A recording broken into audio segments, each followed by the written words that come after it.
उत्तराखंड से यहाँ पर आए हुए हैं।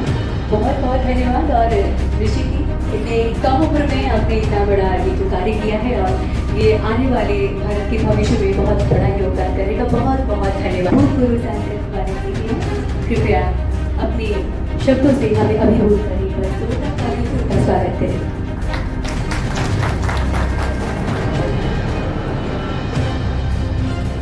समाज के सामाजिक क्षेत्रों में काम करने वाले पूरे प्रांत के प्रचारक है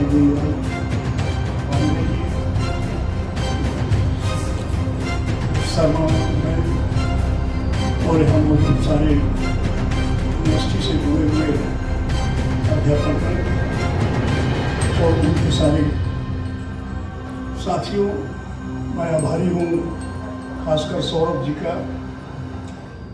सौरभ जी ने हमसे कहा कि चूँकि सौरभ जी BHU के विद्यार्थी रहे हैं, तो एक जो अपनी यूनिवर्सिटी की फीलिंग है वो हम लोग देश के किसी कोने में रहते हैं, वो BHU हमें नहीं हमें लगता है यूनिवर्सिटी, वो एक हमारी फीलिंग से मैंने कहा उनसे कहा लेगा हमें फोन पे याद दिलाया और आज उन्होंने सुबह फोन पे याद दिलाया। एक कार्यक्रम बहुत था, उन्होंने से फोन किया।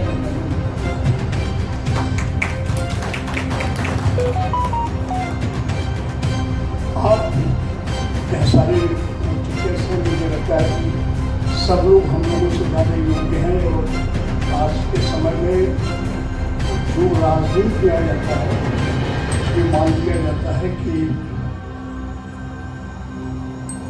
उनको शिक्षा के बारे में कम जानकारी हो सकती है।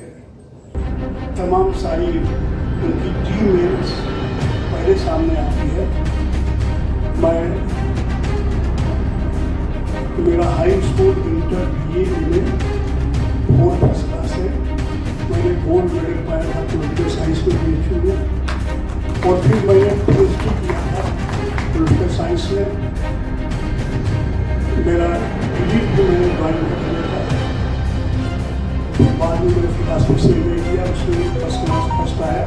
मैंने जर्नलिज्म किया। फिर जो नेशनल पॉलिटिक्स में पब्लिक में इलेक्टोरल पॉलिटिक्स में आते हैं उनके लिए किसी न किसी क्वालिफिकेशन का निर्धारण होना आवश्यक। और मेरे कहने का तात्पर्य मात्र ये था कि हम जिन कहा गया कि पागल न हो, सजा याफ्ता न हो, गोल्डन न हो, वो इलेक्शन लड़ सकता है। तो वो सदन में चेंज नहीं हो सकता था, लेकिन मैं ये चाहता था कि ये हो कि जो इलेक्शन लड़े उसके क्वालिफिकेशन तय किया, क्योंकि हम पूरे समाज को रिप्रेजेंट करते हैं। MP होते हैं, MLA होते हैं, MLC होते हैं, तो इसमें लिटरेट भी हैं, इलिटरेट भी हैं। लेकिन खैर ये हो नहीं पाया, वो अलग विषय था। लेकिन मैं व्यक्तिगत हम सब एक ऐसा श्रृंखला तैयार करने वाले हैं, ऐसे विद्यार्थी जो समाज के लिए काम करेगा। हमारे बीच में दिनेश गुप्ता छात्रों के जीवन में सही दिशा उन्हें कैसे मिले, इसके लिए लगातार तत्पर रहने वाले दिनेश गुप्ता जी हमारे बीच में। जोरदार तालियां दिनेश गुप्ता के लिए। भाई साहब सही कह रहे थे कि मिसाइल गलत सौरभ पड़ रही तुम्हारी। दिनेश गुप्ता जी, और अब हमारे चाय के साथ पढ़ रहे हो तो ये सारे चेहरे मुस्कुराते हुए आपको दिखाई पड़े। जोरदार ताली हमारे शिक्षक वृंद के लिए।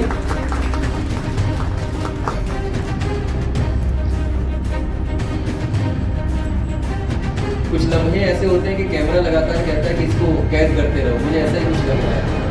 तो बहुत ही सुंदर ये माहौल, और इसके कहीं ना कहीं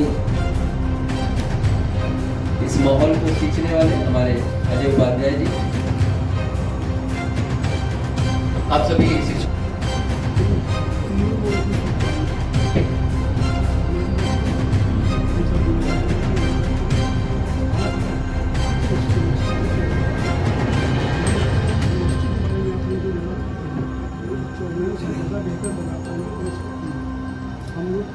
हैं स्पॉन्सर हम लोग वाले हैं। हम लोगों का काम है टीचर्स को यहाँ सुनने का, यूनिवर्सिटी यूनिवर्सिटी कैसे काम कर रही है, यूनिवर्सिटी का जो जनरेशन का रिस्पॉन्स है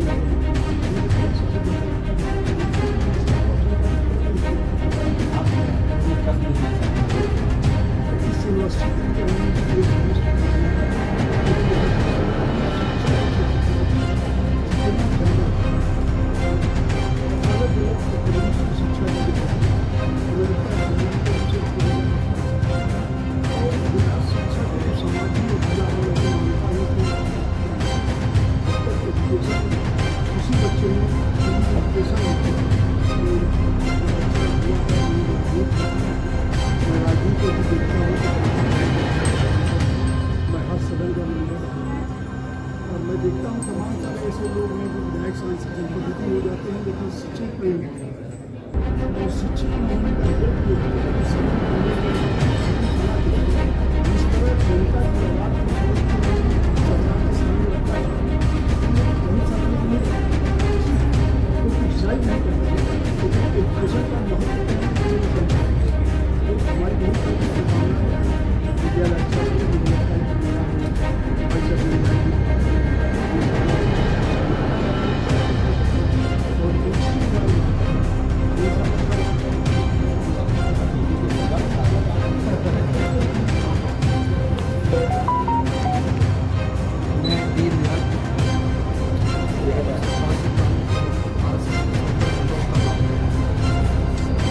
आज इस कार्यक्रम में जो मुख्य विषय बताने का है वो अपने समाज के अध्यापकों का सम्मान। हम उनका सम्मान क्या कर सकते हैं जिनके द्वारा हम शिक्षित हो रहे हैं, उनको हम सम्मान नहीं एक तरह से आभार व्यक्त कर पा रहे हैं और नाम उनको हम सम्मान का दे रहे हैं। हम आभारी हैं ऐसे शिक्षकों का और समाज भी शिक्षक के प्रति जो सम्मान कभी हुआ करता था उनको उनके दायित्व उनकी प्रेरणा ऐसे नीचे भी आए ताकि आने वाली पीढ़ी को प्रेरित कर सके समाज काम के लिए, राष्ट्र काम के लिए। नहीं तो केवल व्यक्तिगत पड़ा हुआ है, शिक्षा व्यक्तिगत न होकर सर्वमुखी हो, ऐसी मैं शुभकामना। और जिस मुहूर्त में हम सब आए हैं वैसे अपनी होली को के लिए शुभकामना बड़े प्रकार से लोगों को प्रोत्साहित भी करते रहें शिक्षा के प्रति, ऐसी अपनी शुभकामना। हम इंजीनियर चेयरअप जैन हैं और मैं फॉनिक्स यूनिवर्सिटी का चेयरमैन हूँ। फॉनिक्स यूनिवर्सिटी हमारी रुड़की में है और इस साल से पहले तक हम फॉनिक्स ग्रुप ऑफ इंस्टीट्यूशंस के नाम से जाने जाते थे। 2009 में हमारा कैंपस चल रहा है और इस साल उत्तराखंड विधानसभा से एक्ट पास हुआ है जिसके चलते हम लोग फॉनिक्स यूनिवर्सिटी बन गए। इसके पश्चात मैं आज के हमारे मुख्य अतिथि मंत्री भाई साहब का मैं बहुत बहुत धन्यवाद देना चाहूँगा। उन्होंने आज इस उपलक्ष्य में आकर अपना आशीर्वाद दिया। इस कार्यक्रम को अपने एक शिक्षक सम्मान समारोह के तौर पर रखा है। आज जो शिक्षक यहाँ पे आ रहे हैं उनका सम्मान होगा क्योंकि शिक्षकों की वजह से ही देश मजबूत हो रहा है, वही देश की नींव रख रहे हैं, वही विद्यार्थियों को आगे बढ़ा रहे हैं। तो इस कार्य को थोड़ा सा आगे बढ़ाते हुए हमने भी अपना प्रयास कर रहे हैं यूनिवर्सिटी के माध्यम से कि इस देश को जितना मजबूत कर पाए युवाओं के हाथों से, युवाओं में जितने ज़्यादा हम ट्रेन मैन पावर बना पाए, जितना उनको ट्रेन कर पाए, देश के काम कर पाए, उस तरीके से हम यूनिवर्सिटी को आगे रन करें। वाराणसी में हमारे कई सारे एजुकेशन कंसल्टेंट्स हैं जो हमारे साथ एसोसिएटिव है और हमारे जो यहाँ के रिप्रेजेंटेटिव हैं वो जो